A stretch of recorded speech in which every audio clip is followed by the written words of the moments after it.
What's up, everybody? Welcome to another edition of the Ice the Kicker podcast with Matt Farrar. My name is Glen and Matt. It's our first off-season episode of the Ice the Kicker podcast. So we're going to get started with our off-season coverage. A lot to talk about. This is probably going to be the most active offseason we've seen in a long time, especially at the quarterback position, with all the quarterbacks that are available in the draft, in free agency, via the trade. If older quarterbacks are going to walk away and retire, like a Roethlisberger, like a Drew Brees. So there a lot of movement at the quarterback position is going to be, I guess, the main storyline of this offseason. We thought it'd be a good idea to get this offseason coverage started on the Ice the Kicker podcast with answering your questions. So Matt was kind enough to throw up a Q&A on his Instagram story, which was awesome. And we got some responses, Matt. Yeah, I thought we had, again, the turnout so far, again, this year has been awesome just from everybody. And I always love doing these questions just because it gives us a little bit of a structure instead of us having to talk about one game or one player. We obviously just relate and answer the questions that people who are listening actually want to hear.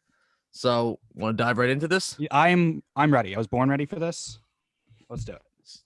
So, Nico asks, which Bucks free agent, Buccaneers obviously, are must sign if they want to make another Super Bowl run? And to reference that, or to kind of further explain that, there's three key free agents. I guess we could say four for the Buccaneers. So you have Chris Godwin, their wide receiver two. You have Shaq Barrett, their edge guy. They have Levante David, their middle linebacker, and then Gronkowski as well. So I'll let you start that one off, and then I'll come in right after you. I'm gonna first say the guy that they need back the least, and I think that's Gronkowski. I think Gronkowski. It was nice to have him with Brady. It was kind of cool to see them both in different uniforms winning a Super Bowl after so many years in New England. But if you watched Buccaneers games throughout the season, Gronkowski was never the number one target for Brady the way he was in New England. There were so many other weapons, and we really maybe saw one or two or three big plays from vintage plays from Gronkowski. Super Bowl aside, he had the 2 touchdowns in the Super Bowl, but over the course of the season and into the playoffs, Gronkowski was what, Matt? I don't know if you would agree or not, like the fourth or fifth, maybe sixth at time option. It was like Yeah, it was when they needed a big third down conversion, yes. something in the red zone, but they never like relied on him to get a majority of the receptions and yards from Brady in the air. I'm going to Mm-hmm. go with, and the name's escaping me that you just said, the edge guy. Shaq Barrett. I'm going to go with Shaq Barrett because what we saw in the Super Bowl that was able to disrupt Patrick Mahomes was that defensive line and being able to get pressure on Mahomes and not be and and force Mahomes to get out of the pocket, make him uncomfortable, and not sit in the pocket waiting for Hill and and everybody else that they have, Watkins and Kelsey, to get open. I think that was the Mm-hmm. main difference in that Super Bowl. We discussed it a week ago when we reviewed the game and kind of gave our recap. That defensive line for Tampa was the big X factor. When Brady won the MVP last week, we said it really could have gone to Todd Bowles, the entire defensive Mm-hmm. line. So I'm going to go Shaq Barrett because I feel like you could have all the great receivers and quarterbacks in the world, but football teams are built in the trenches, both on the offensive and defensive line. I think Shaq Barrett would be the number one guy for the Buccaneers to bring back. Yeah, I'm gonna keep my response nice and short and sweet, and agree with you that definitely Shaq Barrett is the number one guy you need to bring back. I'll explain a little bit why Levante David and Chris Godwin are not needed, I guess you could say, for a Super Bowl run. So Chris Godwin, again, a very, very good wide receiver nonetheless, not taking that away from him. But the Buccaneers, I think, in this wide receiver class of in the draft and through free agency, can find a cheaper option. And say they get someone in the draft, it's going to be an option that's going to be for 5 or 4 years. So that, to me, to fill Chris Godwin's void, would be a lot more financially, I would say, smart. And I know there may be a drop off in talent slightly, but I think there's a lot more avenues you can go with, because Chris Godwin is someone who's going to command probably 12 to $15 million a year, and that's something that the Buccaneers are going to need to ask themselves: is that what we want to pay, or do we just go after a guy in the draft? So that's going to be something. That's kind of why I would stay away from him. Like again, I don't think it's needed. I don't think Chris Godwin is taking them out of Super Bowl contention. And of course, it's not And like picking one of these guys and everyone else is leaving. They could theoretically bring back multiple guys. yeah, So it's not like they're picking. We have to pick one, and then none of the other ones are coming back. This is just who hmm they need the most. yeah, and Levante David is one that I would say would be that the number two option as to who they should bring back, but we'll say theoretically they don't, because he's another guy who's going to be 31 years old that is probably going to command, again, I would say probably $15 million. I mean, he's one of the best middle linebackers in the game. And I think the way the Buccaneers free agency, if I had to project how it's going to go, is Shaq Barrett's 100% going to get signed. And I bet you see one of the two between uh, Levante David and Chris Godwin come back. But I'm not foreseeing you see both. I know Bruce Arians at the Super Bowl parade was saying, oh, both of you guys aren't leaving, this, that, and the other. But when the Yeah, time comes and heat of the moment, probably. yes, exactly. When the money starts to talk, then it's like, all right, well, then we have to make some business decisions here. And so that's kind of what I would say. But definitely we're both in agreement that Shaq Barrett would be the number one guy you have to bring Yeah, back. I think the most important thing is to keep that defense together because as good as Tom Brady is with the weapons that he had this year, as you said, it's so hmm easy to replace a wide receiver in the draft. How many times have we seen teams just easily replace, receivers and weapons because, the running backs and the wide receivers, they don't play until they're 35. They play until they're around 30, 32 years old. And then they get, hmm tossed to the side. That sounds harsh, but it's true. They get tossed Yeah, to the no, yeah. side for the younger kid that's coming up. So it's always a rotation of outside weapons for a quarterback. And I think the most important thing is to keep that defense in line. So I think Shaq Barrett is the number one mission, I guess, or goal for the Buccaneers to retain in free agency. And also, over the last 20 plus years, we've seen Brady, especially in New England, be just fine without top flight receivers. So I don't think a hmm top flight receiver, it's nice to have, but a top flight receiver is a necessity in a Tom Brady led offense. I definitely agree. So moving on to question number two. And from my brother Chris, he's asking the biggest QB changes expected in this free agency. And again, we already seen a bunch, but Stafford and Goff. What do Okay. you think is going to be some of the other ones that we are going to be seeing pretty soon? I think the two big ones that we aren't really talking, or big two teams we're not really talking about because everyone wants to talk about what the Jets are going to do, what the Dolphins might do, what the Bears might do. But there's a couple teams that have had quarterbacks for the last decade and a half and never had to worry about it. And that's the Saints and the Steelers. I'm really interested to seeing what those two franchises decide to do with their living legend quarterbacks in Roethlisberger and Breeze and how they, I guess, turn the page and end that era and start a new one. I think that the Saints are more likely than the Steelers to stay in house. I feel like they like what they see in Jameis Winston, and I think they hmm could see Jameis Winston being a diamond in the rough where they don't need to go outside the organization and give up draft picks and a ton of money to bring in somebody else. I think they feel like they can win with the guy that's currently on the roster. I think he's a free agent anyway now, but he has been hmm there. He was there all year this year. So I think that's hmm going to be interesting to see what the Saints are going to do with Jameis Winston.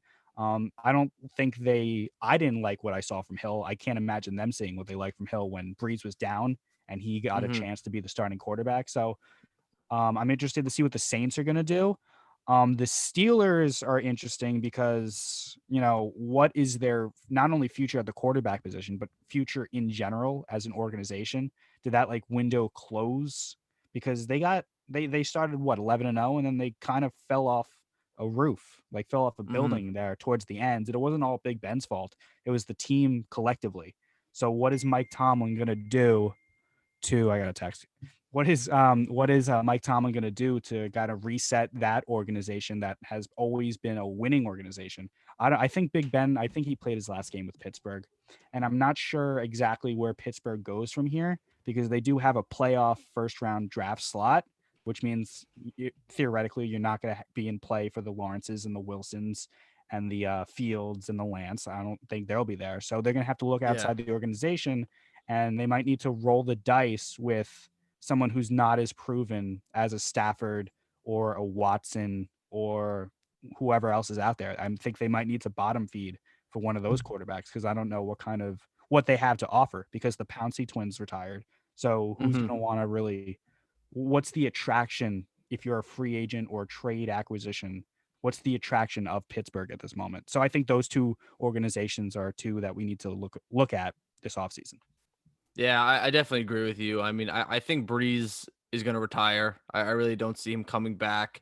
I think Big Ben is going to be a little more tricky with the Steelers. I think he wants to come back. And obviously, from a money standpoint, he's going to want to come back and get that hefty paycheck. But I don't think the Steelers want him back. So that's going to be an interesting kind of hurdle. The biggest one that I think that a potential change could be Dak playing for a team that's not named the Dallas Cowboys. Again, if he doesn't get franchise tagged, I definitely think he's going to collect another hefty paycheck, probably in that upper 30s, if not maybe $40 million range. And again, if I had to predict, maybe it's with the team like the 49ers. I know that they've been kind of in the mix with every quarterback ever, and they're trying to move on from Garoppolo. I definitely think that Dak, as much as he seems to be committed to the Cowboys don't seem to be committed to him. Do you So think that's a mistake by the Cowboys to not be committed to Dak? I think I want to say yes, just because they have no insurance plan behind it. So if you don't bring Dak back this year, Who are you bringing? that's what I mean. So you're going to Yeah. go in now of a year or two of just being okay. Mm-hmm. And like we keep talking about, like that just is going to set their franchise back, because all that means is the clock on these other guys is still going. But if you don't have a quarterback, like you're going to go play a season with Andy Dalton at quarterback, like that can't happen. I think the difference between the Cowboys and a lot of other teams that are looking for a quarterback, what you have is what's out there on the market definitively better than what you have. Is Dak Mm-hmm. Prescott definitively worse than bringing in? I don't think the Cowboys will play in the Deshaun Watson waters. Is it Mm-hmm. for hype? It'll never happen because it's interdivision. But like, is Dak better than Carson Wentz? Right? He's not. Mm-hmm. I mean, he is better. So you wouldn't make Yeah. that, swap. Who else? Mm-hmm. What else? What's another quarterback that's out there? If Breeze and Roethlisberger want to play somewhere else, are they better than what the Cowboys already have in Dak? No. Yeah. Is Garoppolo with the it, Niners. are the guys Garoppolo with the Niners? Garoppolo's not better than Dak. If Yeah. the Cowboys want to trade up, or if they want to, they're at the, I think the 10th spot, so they don't really need to trade up. I don't Mm-hmm. think. If they want to draft one of these guys, maybe a Trask, maybe a Mac Jones, maybe Wilson if he falls, Mm-hmm. is that option? It's cheaper than Dak, but is it better than Dak? And remember, Yeah. the NFC East isn't good. And if Dak stayed healthy and didn't get hurt against the Giants, Mm-hmm. the Cowboys have the talent to win that division that was really, really bad. And the Eagles Mm-hmm. won at whatever, or no, the Redskins or Washington football team won that Yeah. division at whatever record they Yeah. did. If Dak's healthy the entire year, I can make a pretty strong argument that the Cowboys are going to win that division running away this year. So Mm-hmm. I know it sucks that they've come to this position where they now have to pay and commit to Dak Prescott after giving Elliott all that money too. So your backfield is going to take up a lot of your cap space. But if you look around the NFL and what's out there, what's definitely better than Dak? And I don't know, other than Deshaun Watson and maybe Trevor Lawrence, that they're not going to get. Mm-hmm. I don't think there's anyone out there that's worth making that change. Yeah, no, that is a very fair point. I agree with just about everything there. And we could kind of tie this discussion into Coach Poppy's question. And he asked, "What's best for Dak?" He says, I think to join the Colts, loaded defense, cap space, solid running game." And again, I think the Colts would be a great fit. I mean, they seem to be a team right now who is perfect for any quarterback, basically. I mean, Philip Rivers was one drive away from leading that team to beat the Bills and win the first playoff Yeah, game and in the division. right before, I'm sorry to cut you off, right before he There you retired, good. we came on the show and we were like, they should just run it back with Philip Rivers if he wants to come back Hmm. because that team played very well. Yeah, so I definitely think the Colts would be a perfect landing spot for Dak. And then again, I think that would give also the Colts now a little bit of continuity in the quarterback room, because the way or the path that they're on now, it's going to be plug and play guys for the next 4 years. And it's going to be one guy every year. So it's going to be interesting to see what happens there. And I think Dak would solve a lot of their issues. Yeah, I think Dak is not a guy that has much to prove. I think he's proven Hmm. enough in the NFL for people to think and assume that he's a franchise guy. So he doesn't need to go to an organization that he needs to build up, because I think he should be looking for an organization. Like, he shouldn't go to the Jets because the Jets still need more. He should go to Yes. an organization that's ready to win. So as you said, Hmm. the Colts are an organization that, they could have very easily, come out on top in that wild card game in Buffalo. The 49ers are also interesting. They made the Super Bowl 2 years ago. They seem to run out of, I guess, confidence in Jimmy Garoppolo. So if Dak wants to go to San Francisco, I think that you can make the argument that San Francisco's right back to the top of contenders in the NFC. At the end of the day, I just can't see a scenario where the marriage of Dallas and Dak doesn't eventually win out. I do think Hmm. that Dak needs the Cowboys, and I think the Cowboys need Dak, and I think that's eventually going to happen. But, the Cowboys need to help him out a little bit. I mean, they brought in CD Lamb last year. They have weapons for him. They just need to not be the Cowboys. You know what I mean? Something Yeah. always Yeah. eventually goes wrong there. Yeah.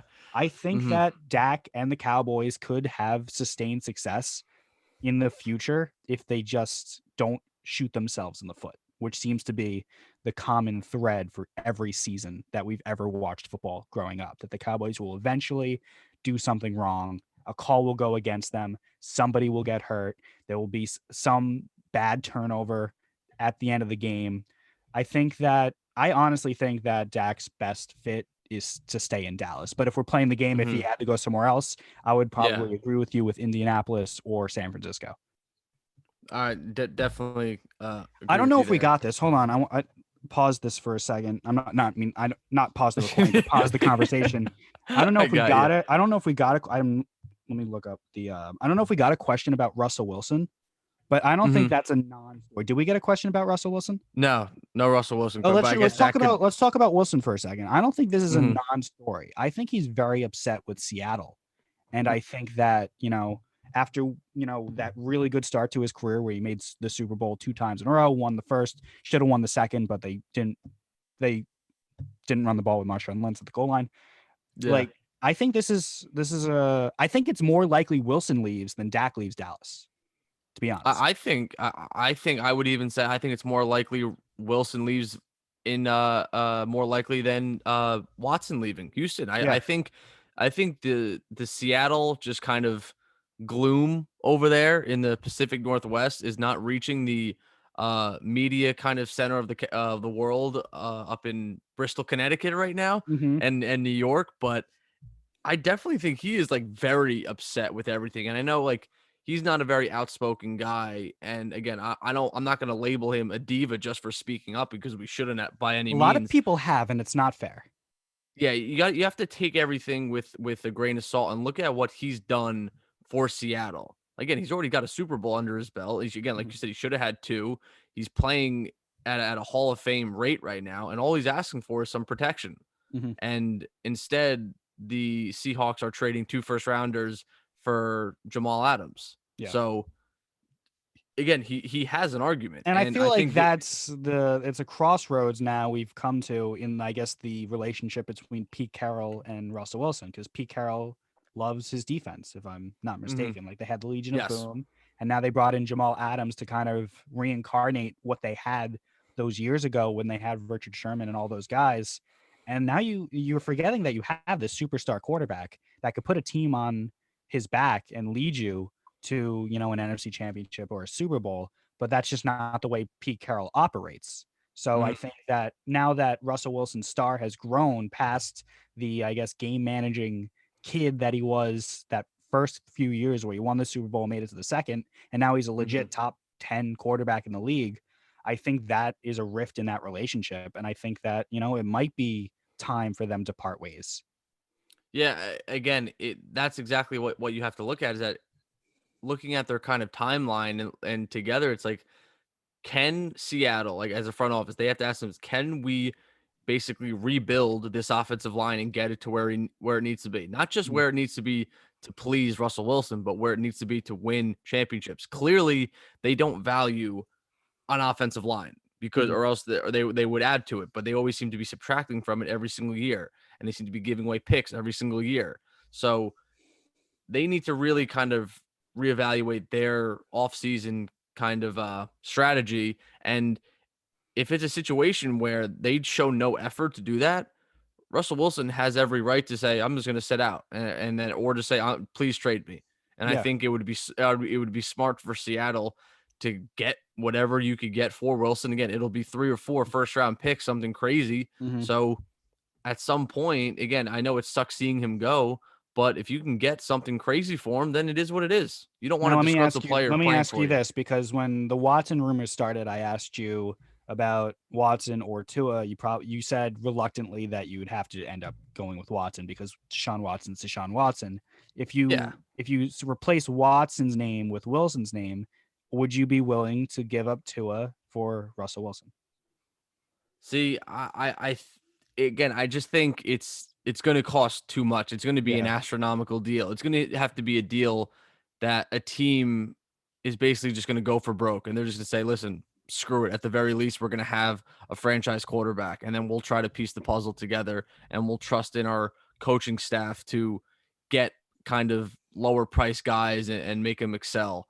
Now, the Russell Wilson conversation is interesting because he's got to be what, like back end of 20, if not like what, 30, Yeah, maybe on the dot. I can give you an age.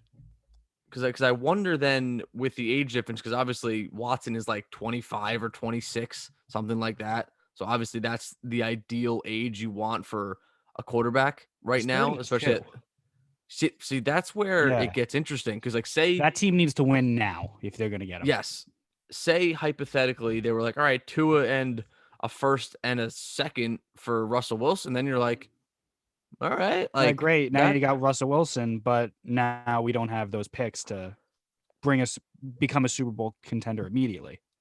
Yeah, it's interesting because I it's weird because Russell Wilson I think is also a top 5 quarterback, just like Deshaun Watson is.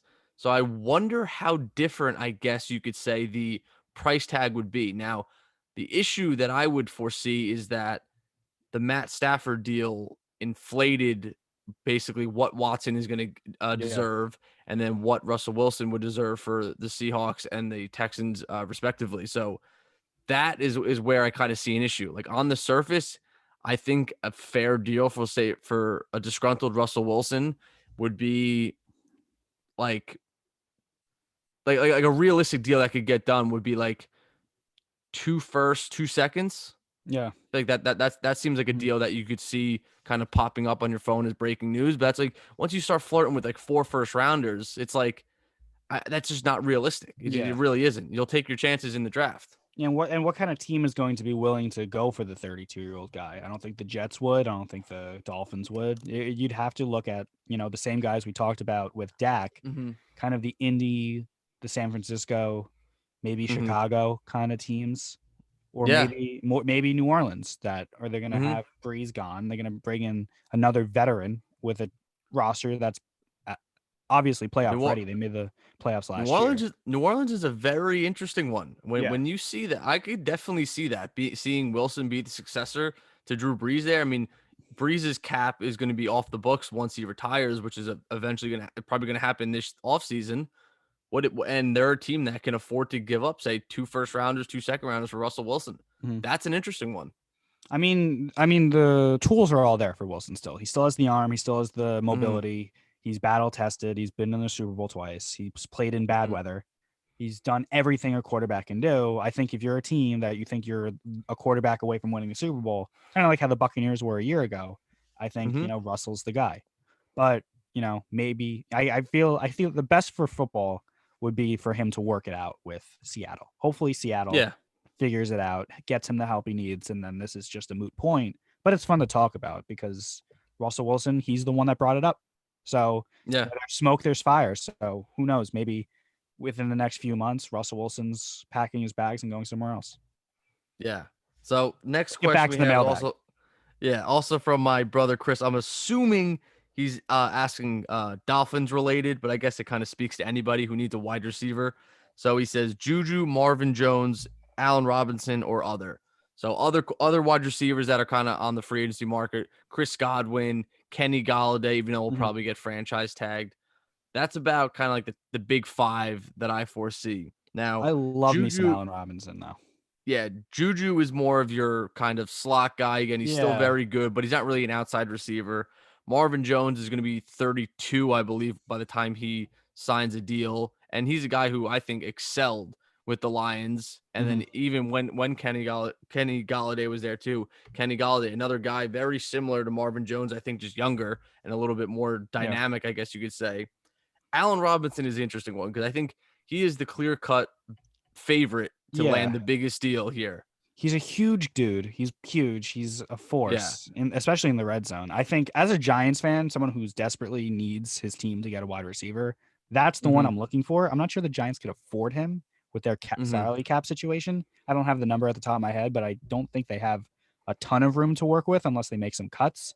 But I Mhm. think Allen Robinson is the best. And the things that he did with Mitchell Trubisky as his quarterback, can you imagine if he had, you know, not Mitchell Trubisky under Literally center? anybody It's else. Just literally anybody any other else. guy. So I Yeah. think that's going to be really fun to see. Wherever he goes, I'm assuming he's going to sign with a team that has a competent quarterback. I'm very Mhm. interested to see the numbers he puts up next year. Now, again, I'm curious if Juju, I don't care for Juju. Like the TikToks, yeah, like he and I think he just didn't it's a play that lot of well. He talk, but yeah. Yeah, he doesn't have the talent of like an Odell to get away with the yeah. talk that he has. Like Odell can Yeah. walk and talk and Mhm. put up the numbers that he puts up when he's healthy. I don't think Juju's Yes. that same level of talent that Yeah. warrants the baggage that Mhm. he comes with. Definitely. Allen Robinson is going to be an interesting one because again, he's going to be a guy that is going to exceed I would say the mid-teens for average annual salary. I think his deal is probably going to be around like maybe 18. I could see maybe 4-year deal, 18 mil. And Mhm. again, I think he's somebody that because he plays in Chicago and for the Bears that no one really knows anything about. So I think he's a guy who's going to come on next year and go to a new setting and really kind of get some exposure and get the respect that he deserves because I think he is a great wide receiver. Yeah, I think that the national media is gonna pop off on him because he's gonna put up the numbers with, as we said, a different quarterback other than Trubisky, and I think that he's gonna put up big numbers. I hopefully it's with the Giants. I'm Hmm. praying. I don't think it's gonna Hmm. happen, but I can dream until he signs somewhere else. So speaking now of another New York team, not the Giants. Okay. Uh, Brian Kopko asks, "What should the Jets do? Stick with Sam, draft Wilson, trade the house for Watson?" So he's looking for answers right See, now. What do you got for this him? is the toughest question you're gonna ask me today. I've thought about this so much, and like every day I have a different answer. One day I'm Hmm. going to stick with Sam and build around him. Another day I'm like, Zach Wilson looks pretty good, and then another day I'm like, Deshaun Watson's out there. Hmm. What I think they should do is I think they run it back with Sam one more time. Like, why not? Like, you have the second pick, Hmm. get Smith, right? Use all that cap space on some weapons. Let's see what Sam could do. In worst case scenario, it doesn't work, and then you get a quarterback next year because there's always going to be quarterbacks available. Every year there's Hmm. a quarterback available. Hmm. So I think they should run it back with Sam and build around him and see what Salah can do. I know he's a defensive guy, but see what his coaching staff can do. See what Sam can do without, Adam Gase as his head coach. We talk about, Hmm. right before with Robinson and how good he could have been without Trubisky. How good could Sam be if he had literally anybody else as his coach than Hmm. Adam Gase? Because remember, his 1 year with Todd Bowles as his head coach, he had a pretty good rookie year, right? He Hmm. played pretty well. And a lot of Jets Yeah. fans were like, we might have found the guy. And then Gase came and Gase does what he does to quarterbacks. He kills them. Yeah. And so I would run it back with Sam. I think what they will do, I think they're gonna draft a quarterback. I think they're gonna Mhm. draft either Fields or Wilson, depending on Yeah. who they like at that point. I think that it comes to a point where Salah wants his guy. Hmm. Again, even though he's a defensive guy, the head coach is gonna want the quarterback that he wants, and he doesn't want to inherit somebody else's quarterback. Kind of like, years ago. I mean, it's a completely different situation because Brett Favre was so old when he was on the Jets, but Rex Ryan came in Yeah. and the Jets almost made the playoffs the year before with Brett Favre. They didn't. And they could have just ran it back with Favre with Rex Ryan, but Rex Ryan kind of wanted Mark Sanchez. And they got Mark Hmm. Sanchez. And then Favre went to Minnesota or whatever. And then the Jets made the playoffs back-to-back years and made it a couple wins from away from 2 Super Bowls. So I think what they're going to do is draft a quarterback. What I think they should do is just give Sam one more shot. Yeah, so I'm gonna disagree with what I think they should and will do. I do agree with your thought process that like if you do build the right team around Sam Darnold with like the right weapons and kind of the right line, that it could work out. I definitely think he's a quarterback who could be Mhm. playing in playoffs for many years to come. But I definitely think right now, new coaching staff, just looking at their timeline of being successful, especially with how good the Bills are right now, I definitely think that they're gonna draft Wilson or Fields, and I think then they're gonna kind of use this year as a buffer period. Again, they have a ton of cap space too, so I feel like you're not gonna see the monster deals for 3 years. You're probably gonna see maybe more 5-year deals. I think this is gonna be, if they do it the right way, I think they do a smarter rebuild. They try to push it to 3 to 5 years, not just, all right, we're going to try to win now. So basically saying, don't trade for Watson, even though you do have a lot of picks, use those wisely. You have a Yeah. lot of holes too. Mhm. Watson is not filling the holes at offensive line. He's not filling the If they holes that have you if they have on get the defensive Watson line. and they give up all that they give up and they use their money on the Watson contract and maybe get a couple guys to help them out, the Jets are no better than a 6-win team. That's how many holes Yeah, they have. I just, again, even if you say they even go 8 wins, Yeah. you could even say 9. I don't think they're making the playoffs or doing anything in the playoffs. So that's it. Just, again, it sounds nice, and that's where I Yeah, kind of the get. timeline if getting Watson would be a similar timeline if they drafted a guy or kept Sam. It's still not next year, Mhm. you know? That's Yeah, kind of my point. and like you said, there's quarterbacks every year. I know Mhm. every year it seems to be, oh, this guy's a once in a lifetime generational talent. How many, we hear that every single year. Every year. So again, to your point, you could just run it back with Sam, and if he stinks, then you're gonna have a good draft Yeah. pick anyway. And if he does well, then he probably is deserving of a contract extension. Now, I will the say tricky this part, though, even though I did say let's run it back with Sam, that's what I would do. If you can get a team to give you a first rounder for Sam, do it. yes, yeah, I would even say a second rounder too, because he's a guy on his last year of his deal, and then the Mhm. next year for that 5th year option is going to be 25 mil. Yeah. So if you can get a first or a second, I think they'll definitely get a all second for it. round pick. You think about it with a second round pick. If they can get a first round pick for Sam, do it. And Mm-hmm. don't ask why. Mm-hmm. No, I definitely think so too, Mhm. and I think that's kind of like when the Le'Veon Bell situation was happening, it was like, and Jamal Adams too. It was like, listen, if you can get something for these guys, and they're gonna throw multiple first round picks at you, even though Yeah. you don't want to basically admit that you're not trying to win that year, you just Mhm. do it, and you let the younger rookies play, and then you see what they got for next year, and then you kind of try to tackle the rebuilding process in the draft. There's nothing wrong with that. Yeah, I think you're absolutely right. And you look back last year with the Jamal Adams situation. It hurt for Jets fans and I guess the Jets organization in the moment to get rid of, a guy like Jamal Adams, but to have 2 first round picks, I think a year later, they're, thanking Joe Douglas that he pulled that off because at the end of the day, is a safety winning your Super Bowl? And I don't think he is. So I Mm-hmm. think that if the Jets can get the package they want for Sam, and any package for any quarterback is going up because of the Stafford trade, would that happen? Mm-hmm. Setting the market, I think that if they get the right package for Sam, do it. But I don't think I just think that it wouldn't be the worst thing in the world if week 1 in September rolls around and Sam Darnold's under center if the Jets do the competent thing in the offseason and in the draft. Yeah, I mean, I think you make a very good point. So we can kind of now transition this into more quarterback conversation. Colin Lombardo asks, rank the QBs in the 2021 draft. So we can just Ooh, do like the top 5. So top I'll 5. start first. Okay, go I'll ahead. start first. So obviously, number 1, Trevor Lawrence. I mean, Yeah. again, there's really no question about that. He's an absolute stud. He's exactly what you want. Like if you were to create a player, a quarterback in Madden, it would probably look like Trevor Lawrence.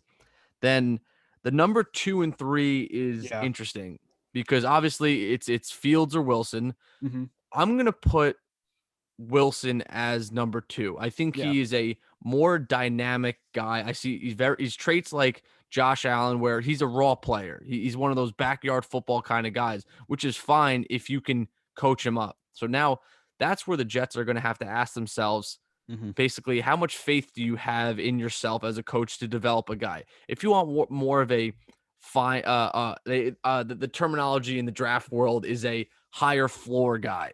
So if you want a higher floor guy, you're going to go with Justin Fields, a little bit more of a finished product. Again, So what you saw. I guess to elaborate on that for people who might not know what that means, the worst case scenario for Wilson is worse than the worst case scenario for Fields. Yes, exactly. Yes. Okay. So yeah, so perfect way to explain it there. So that to me is going to dictate kind of how risky they want to get. And I think Zach Wilson can be very good. And again, I think Justin Fields can be very good as well. But I definitely think that Wilson gives you a little bit more from a dynamic standpoint. And I think there's a lot of untapped potential there. Obviously, him playing at BYU, we really didn't see him much. And I Yeah. know he didn't play against great teams, but he also probably didn't have great players around him either. So I'd be interested to see what they do with him there. Then from the 4 and 5 standpoint, also tricky. I'm going to say for Mac Jones. I think he is a Okay. very good quarterback prospect. Again, another guy who you know what you're going to get with him. He's very smart. He's got a good arm. He makes the right reads. Again, we haven't really seen what he can do in pressure situations because Alabama is obviously very good. Now, this is where the discussion of, oh, well, he's on a And good team. How Alabama good doesn't is really he? rely on their quarterbacks to really put them over the top. Yeah, so like when you dive into the film of him, he doesn't really do anything bad, but he doesn't really do anything that like jumps off the page at you. Obviously, he's more of a pocket passer kind of guy. Nothing wrong with that. Mm-hmm. And It's not where the but game's going anymore, though. so that's where obviously the interesting part is because my number 5 quarterback is North Dakota State, Trey Lance. Now, Mhm. he to me, when I watch him play, is a running back with the football. So again, it's going to be interesting to see what team takes him because whatever team does is going to have to do what Harbaugh did with Lamar Jackson and kind of transition their offense to fit him. You're going to have a lot of options, a lot of RPOs, a lot of quarterback runs. So it's going to be interesting to see what team is willing to make that kind of whole offensive scheme change. Now, a team with a new offensive coordinator who's kind of willing to bet his reputation on this guy may be willing to do that. A team, I'm trying to think. So like a team, say like I think a team like the Panthers with Joe Brady as their offensive coordinator, I think is a perfect spot for Trey Lance. I think it's a younger coach and a younger team that is willing to take that risk. Whereas, say, a team like the Falcons, or not even the Falcons, let's say a team like the 49ers with Shanahan, I don't think he wants any kind of different quarterbacks. I think he wants what he wants, and that's more of a guy like Mac Jones, someone who you know is going to get the ball to the receiver he wants. So that would be recapping my top 5. We'll go Trevor Lawrence, Zach Wilson, Justin Fields, Mac Jones, and then Trey Lance. Yeah, I don't disagree with you on your top 5. I'm on a site called walterfootball.com. They do a lot of draft stuff. Mhm. I don't know if you know about it. Yeah, I've seen it. They have Lawrence number 1. They have Wilson above Fields. It's hard for me, and I know this is cliche, but you know, the better competition does mean something to me. I feel like it doesn't mean Mhm. as much as it used to in terms of, Mhm. scouting NFL quarterbacks, but playing at Ohio State is much different than playing at BYU. The thing with Fields is that, we see him at his best. That semifinal game against Trevor Lawrence in Clemson, he Oh was yeah. absolutely fantastic.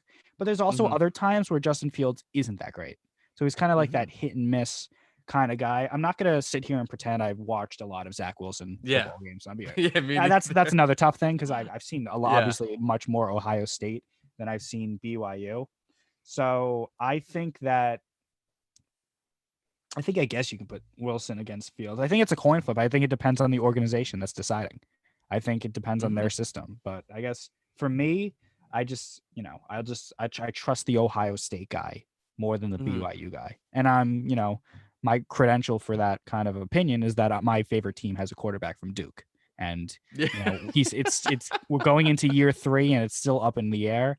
So Fair point. But on the other hand, the Giants did pick the Duke guy instead of the Ohio State guy, and the Ohio State guy is Mhm. out of the league essentially. Yeah. But it's a crapshoot with all these quarterbacks. 5 is Yeah. interesting. I want to bring in like a 6th guy to like All right. to compete with the top 5. Kyle Trask from Florida. Mm-hmm. He's projected to go in the 2nd or 4th round. This website says. Trask or Jones? Well, what's your kind of feel about the Florida quarterback? So, I mean, again, Trask, I thought was a guy who was going to run away with the Heisman. Like, he was at Mm-hmm. like 40 touchdowns while everyone else was at like the high 20s.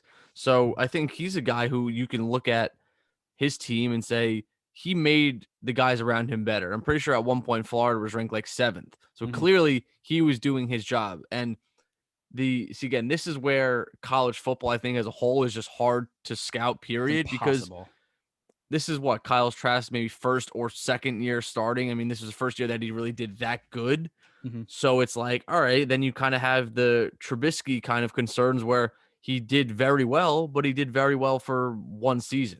Yeah. So to your point, competition, and I think starting more than 1 year has to mean something. And I guess that could be a knock on Mac Jones as well, because he Um, sat behind Tua and he sat behind Jalen Hurts. yeah, and Trask had a big game in the SEC championship. It says it threw over 400 yards, 3 touchdowns, and then rushed for another 2. So I know Florida, hasn't been a premier college football, I guess, powerhouse since the Tebow days, but Mm-hmm. Trask came in and he brought that program back to relevancy after, I guess, a Mm-hmm. decade where it was kind of hit and miss. Remember when we were kids, Florida, with those few Tebow years, that Oh was, yeah. that was what Alabama is now. Like they were Mm-hmm. always in. So Trask kind of brings that program back into, I guess, relevancy. When do you think Trask kind of fell out of the top 5? Because throughout the entire fall, I was hearing about the top 4 quarterbacks that we talked about, and then Trask instead of really Mac Jones, and then Mac Jones kind of, I felt, leapfrogged him in, I guess, media attention. So I would say right after the national championship, I think Mac Jones took the edge over Trask. And I think right after college football ended, people were like, all right, now we have to go back and really evaluate the Zach Wilsons and the Trey Lances, who we never really saw Zach Wilson because he didn't play on TV ever. And then Trey Lance played one game and then said, all right, I'm going to sit out for the rest of the year. So again, you're obviously going to favor the guys that you watch during the season.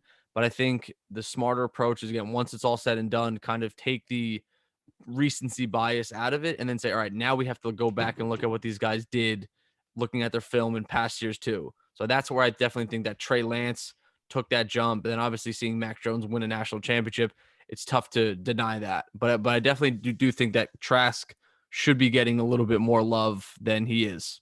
Do you think all these guys go within the first 3 rounds?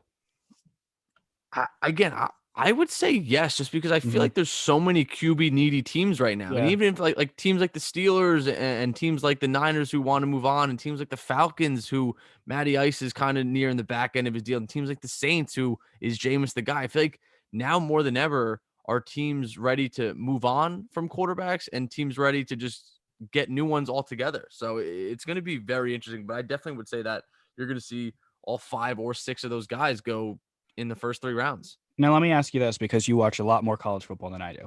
There's other guys, obviously, in the draft that are at the quarterback position. So, are there any Dax and Russell Wilsons and Tom Brady's in this draft? Like, I'm looking at Kellen Mond of A&M, Jamie Mhm. Newman from Wake Forest. There's a Felipe Franks from Arkansas. These are the, like, I Yeah. guess the 6, 7, 8, 9, 10 ranked people. Peyton Ramsey from Northwestern. Any of these names kind of strike your interest at all?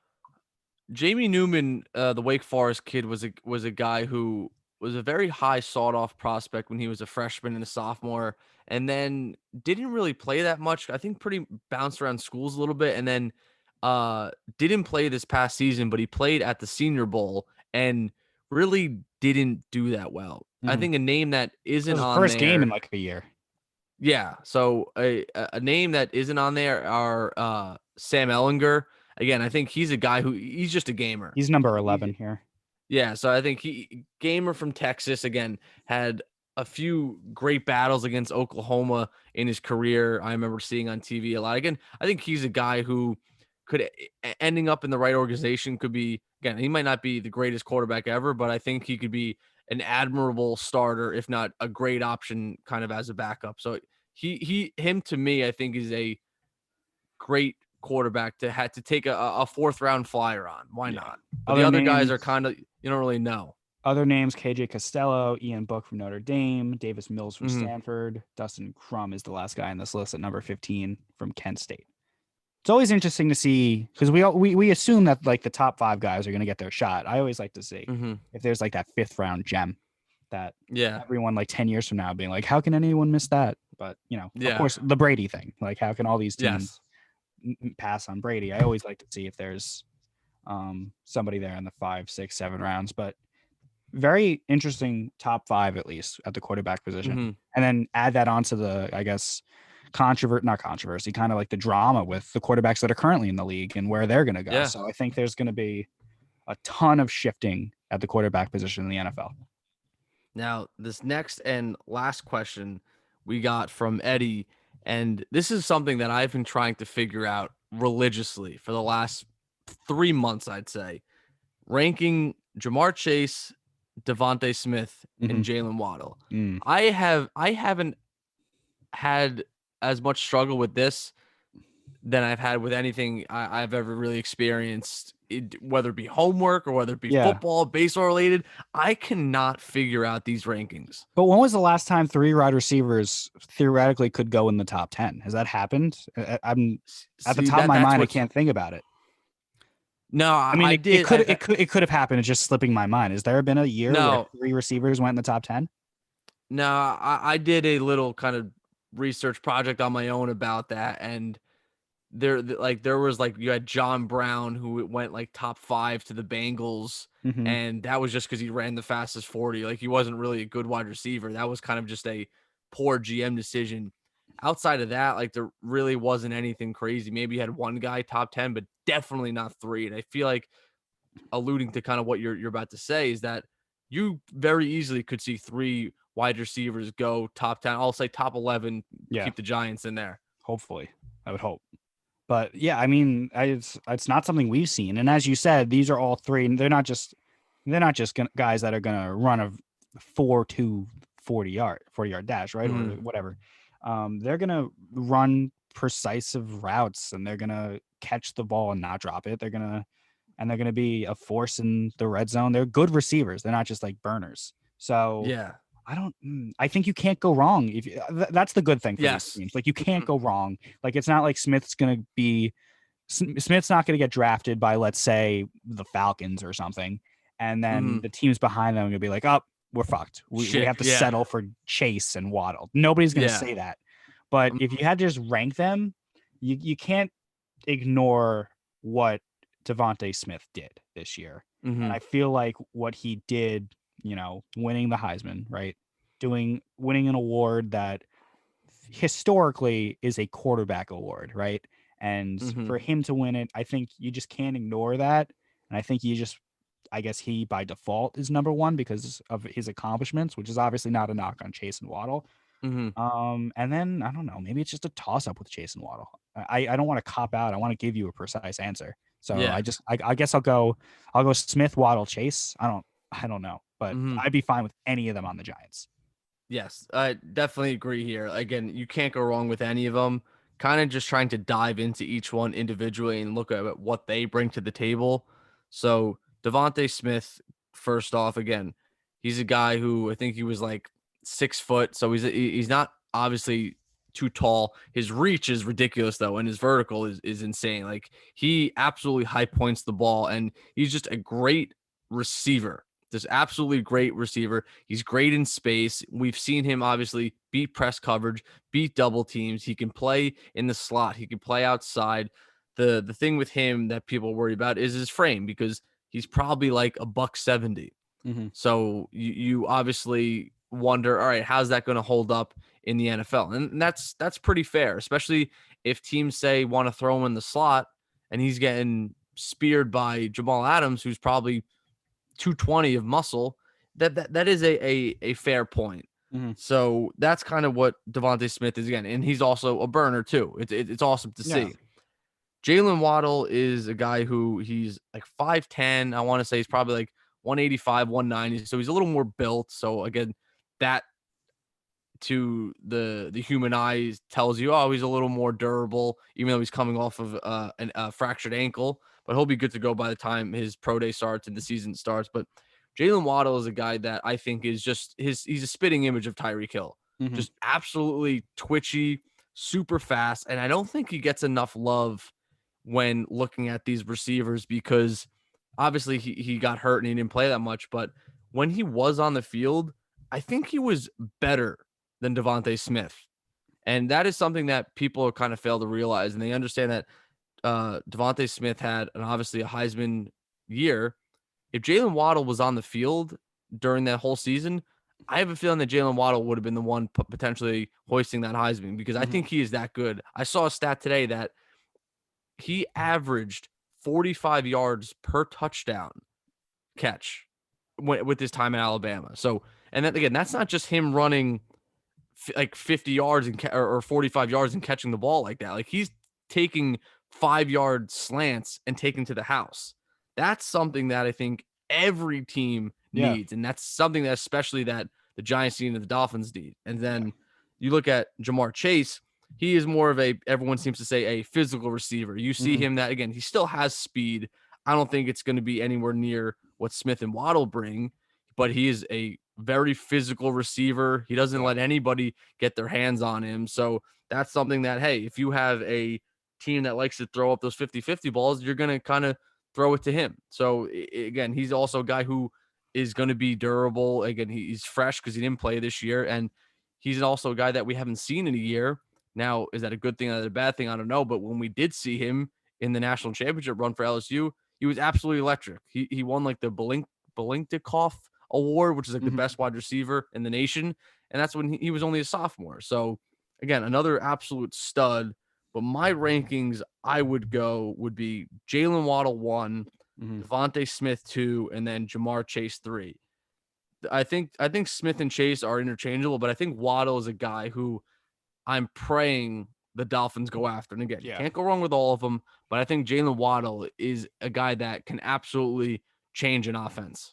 Waddle is at 5'10", 183. Tyreek Hill is 5'10", 185. So essentially the spitting same image. Exactly. Yeah. I think it's interesting what you said about Chase being more of the physical receiver than the other two. Like if you're a team like the Giants, right, you have a slot guy really kind of in Shepard, right? He's your slot guy. So would it be better for you to get, we talked about Allen Robertson earlier in the show, you get that physical guy, get a Chase, more of a physical guy. That's why I guess it just goes to show like it's in the eye of the beholder. Whatever organization, what their need is at the wide receiver position, that's going to be the head of their list of top 3 between the 3.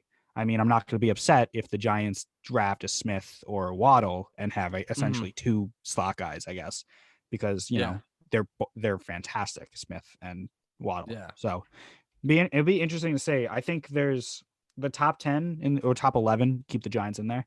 The top 11 of the draft this year, you can get 3 quarterbacks and 6 of the first 11 picks can be quarterback, wide receiver, and I don't think that's ever happened before. No, and I think that's something that shows that there is a kind of changing of the guard in how teams want to format their kind of roster building. And I think people's basically saying, hey, like we need weapons, even though me and you keep saying obviously that, hey, you got to build in the trenches, but the trenches are something that I would say would probably be, hey, listen, like you do that in free agency, you got to make sure that's a sure thing. Whereas these wide receiver prospects, you're saying, all right, we could do it in the draft and we can kind of get a cheap flyer on a guy, even if it's in the first round, you're paying him friggin' $7 million. I like that I like that philosophy, honestly. Like when you build a line, go out and sign veteran grown men to be in the trenches and then draft kids to run around and catch footballs. I think that's the way to do it, because how many times have like a first round draft pick gone to a lineman, right? Or a defensive end and he sucks. Eric Flowers, I can go on and on. So it's always fun. I get for the casual fan, it's always more fun that when your team drafts the fun electric weapon instead of the offensive lineman, like a Sewell from Oregon whoever gets Mhm. him in the first round, the first few picks, they're gonna be happy they got him because he's an outstanding lineman. But they're also gonna be like, Mhm. oh, okay. Like, Yeah. it's not as You're not gonna get exciting. his. It's You're not not gonna get his jersey. like you're not gonna go run to NFLshop.com and drop Yeah. $150 on a Sewell Dolphins jersey. Yeah. I always like getting the very exciting, sexy wide receiver in the first round. Well, that'll just about do it for the questions that you asked us. And for part one of this very long podcast, we're going to get into a mock draft in part two of the show. But thank you everyone for the questions. And we will see you for part two of the mock draft whenever Tyler decides to send it out either tomorrow or next week. But thank you guys so much for the mailbag questions, and we'll see you next time on Ice the Kicker.